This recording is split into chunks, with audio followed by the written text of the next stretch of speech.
Welcome back to Mega Man Xtreme.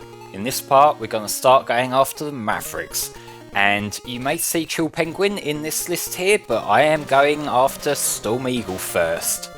Now usually if I were playing Mega Man X I would be going straight to Chill Penguin stage, but in this game you have the dash off the bat as you see there, so I don't need to worry about getting that particular weapon upgrade, which you kinda have to get in X, so like you don't have to, but it makes it a lot easier if you get the dash pretty early on. Here, you get it off the bat, so I don't need to worry about that, and it seems quite flexible in the orders that you can go in, but the route I'm going to be taking in this playthrough is one that involves very little backtracking, so that's why I'm going the route I'm going. In this particular playthrough, I'm only actually going to need to go back to a Maverick stage once in the entire run. And so that's even less than X1 on the Super Nintendo, my usual route for that, which is pretty much the basic bitch route that everyone uses. I'm not special there, I didn't plan out any particular routes, I'm just sort of looking stuff up, seeing what people recommended, and just sort of adapting it a little bit to what works for me. But yeah, Storm Eagle stage, one of the most iconic ones from Mega Man X to me. You got the fantastic music, and the music in this game, it's a bit hit and miss, because these are 8-bit adaptations of 16-bit songs, so you can kind of imagine that some of them, when you strip the instrumentation down, they don't hold up that well, but Storm Eagle's theme, it still fucking rocks. I love Storm Eagle's theme so much. It's arguably one of my favourite songs from the X series, possibly from the Mega Man series as a whole, which is saying a lot, because the Mega Man series, I'd say next to Sonic, is one of the most consistent platformer series when it comes to the game soundtracks, just for matching the pace. Basically every Mega Man game I've played, with the exception of 2 Game Boy, the soundtracks just fucking rock. Mega Man 0 too, but that was on the Game Boy Advance, so I can't really hold that against it. It's just the hardware is a bit shit when it comes to music. But nah, this is Game Boy Color. Yeah, as far as I understand, the Game Boy Color uses the same kind of sound technology as the original Game Boy. The sound fonts sound incredibly similar, so I assume so. But, I prefer the Game Boy and Game Boy Color music on the whole to literally any Game Boy Advance song, so that's kind of where I stand here. And Game Boy music in general is just something I have a massive soft spot for. It's just such a charming little system, and yeah, I may be a little bit of a fanboy for a system I actually never owned.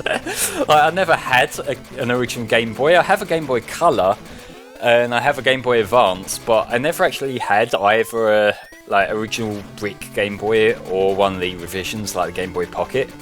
So I've only ever played these games via backwards compatibility and emulation. But Storm Eagle is the same boss as in the Super Nintendo version. He's pretty simple, you just dash away from him. When he drops the eggs, you just try and jump over the little Storm Eagles that fly at you. Otherwise it's a pretty basic fight.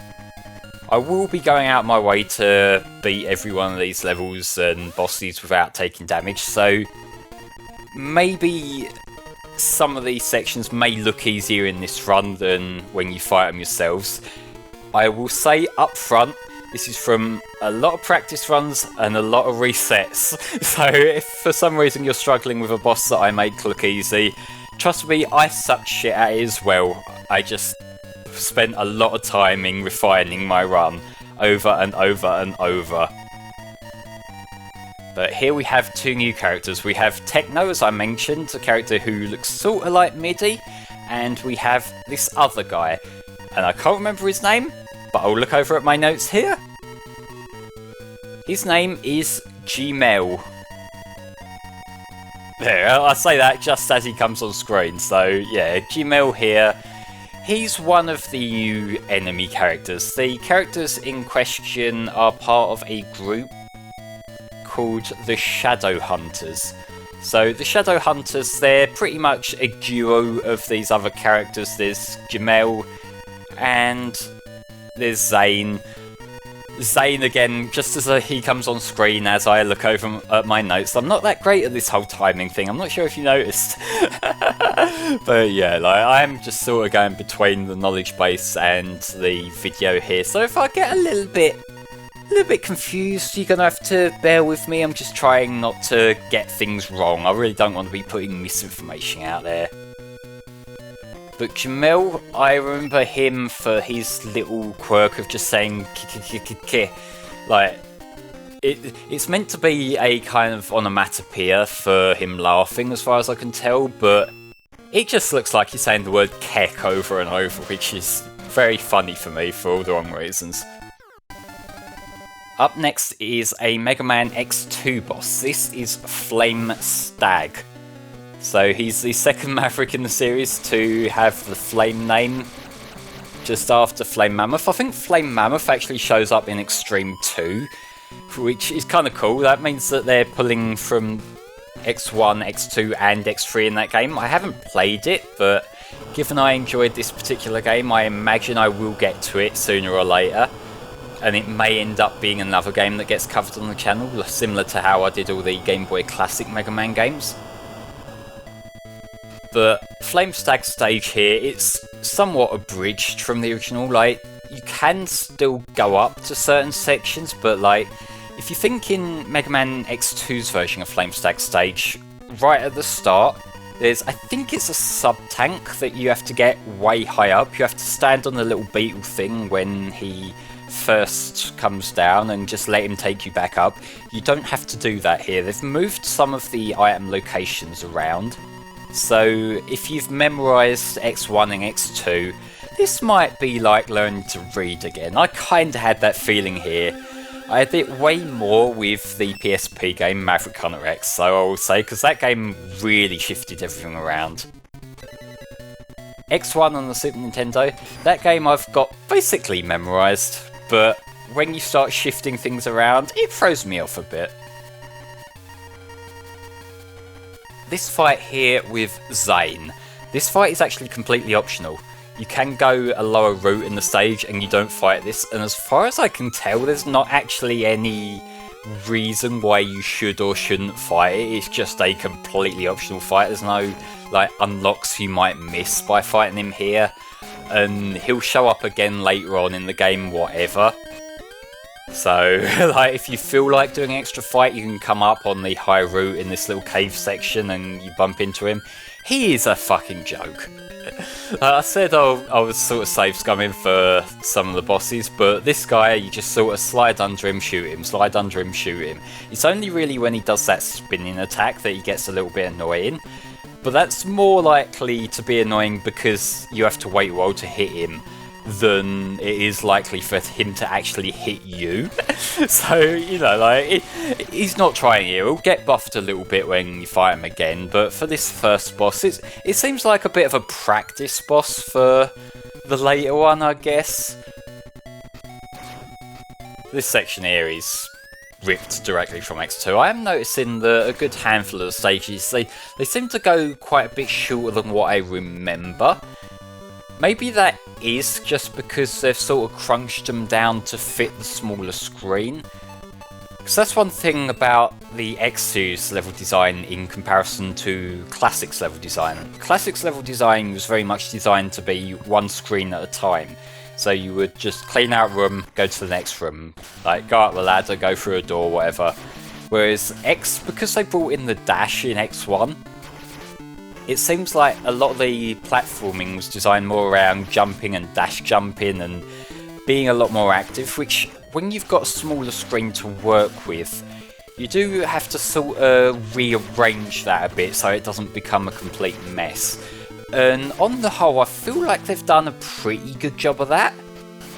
Like, I would say the holdback, like what hurts it more than the screen crunch or the level adaptations, it is the controls that I mentioned in the first part. But if you've got my little remapped emulator set up here, then it's honestly really not a problem at all.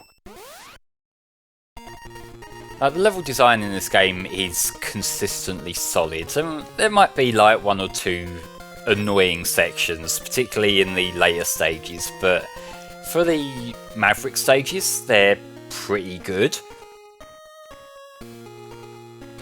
Up next we are going to the OG stage. We're going to Chill Penguin stage. And Chill Penguin, it amazes me for such an iconic level and such an iconic Maverick. What a bland fucking robot he actually is. Because he is literally just Cartoon Penguin. And I know you could say that some of the other characters are like that as well. Like Storm Eagle is just a big eagle and Flame Stag is just a big stag. But for some reason they feel... I don't know how to describe it really. Like they're a bit more developed. Like they have a little bit more to them than just being the animal. Whereas Chill Penguin... he's just a fucking robot penguin. and like that is probably very much just a me thing. It's something about his design seems a little bit odd to me, but like in terms of the series, like he is a perfectly fine robot penguin.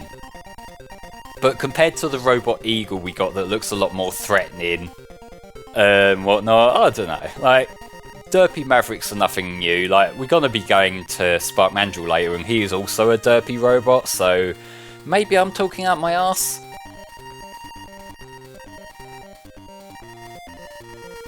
Yeah, listening to this here, I will say that Chill Penguin's theme is another one that holds up really well in the 8-bit adaptation. It sounds so fucking chill, as it's meant to, because it's a nice level, but I suppose it's because it's quite a simple melody. It holds up really well.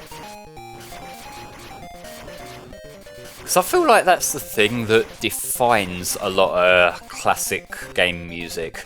More so than the instrumentation. Like, great instrumentation is great to have. I'd say I fucking love the Game Boy instrumentation. I love the NES and Super Nintendo instrumentation.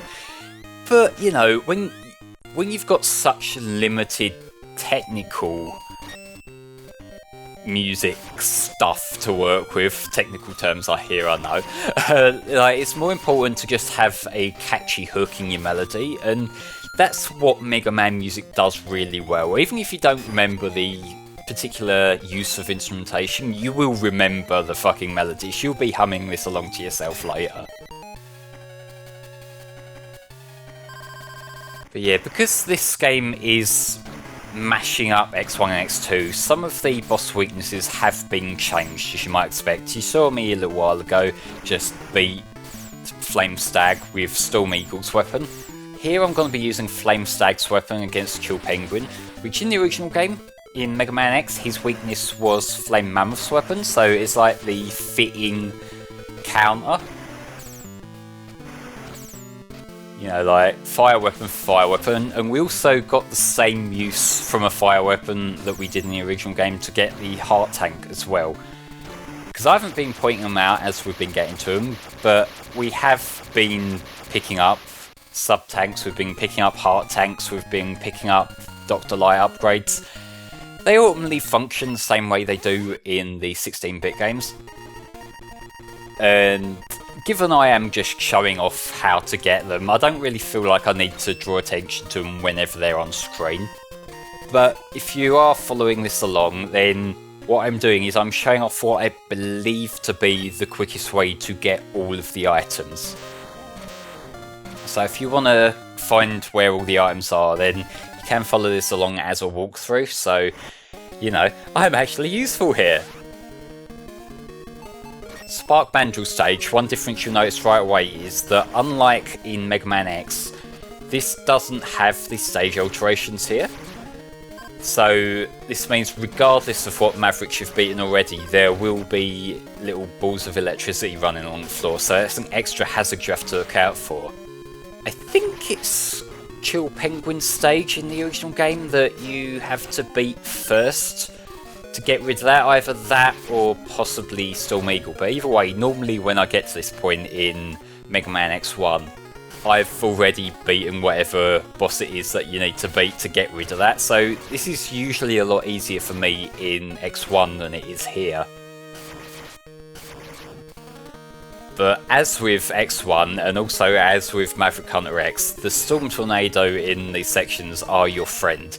Because if you fire it ahead, then the little flying enemies during the invisible sections, they aren't quite as much of a problem. In fact, I'd say that Storm Tornado probably helps out more here because of the smaller screen resolution. X fires it forward and it takes up a greater proportion of the screen itself, so if you're worried about it sort of hitting you off from the side, you know, you're more likely to hit it with your Storm Tornado in this game than you would be in the Super Nintendo one. At least if my maths are right if my trying to visualise how I feel the screen is right, I don't know. I might be talking out my arse again. Them enemies are annoying in this game because they don't flicker when you hit them, which makes me worry that I haven't hit them. That jump is still kind of irritating to make, but not quite as bad. Like, there are some sections that you would have to jump quite a long way across that they've sort of simplified, and that's another thing that it's a benefit of having the smaller screen space, that when you've got to do a dash jump thing, it's not quite as big of a dash jump. That might also be catering to the fact that, you know, you've got to use that awkward dash jump control, so they don't want to make the dash jumps too tricky to compensate, which is fair enough.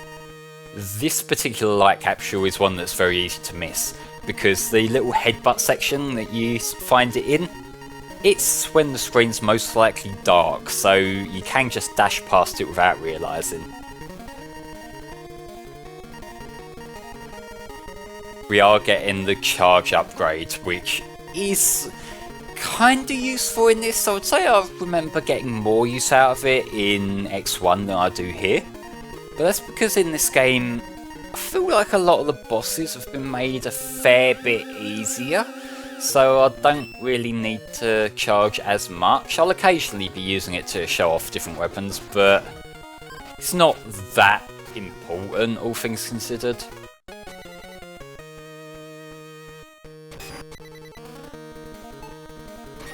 Yes, as with before, Spark Mandrill here is weak to the shotgun ice, but he's actually been buffed a little bit here. If you've ever tinkered around with this weapon in the Super Nintendo game, you'll know that you can get him in a lock, and he can't break out of the shotgun ice as long as you keep shooting at the right times. In this, he gets a few invincibility frames, as you see there in flickering.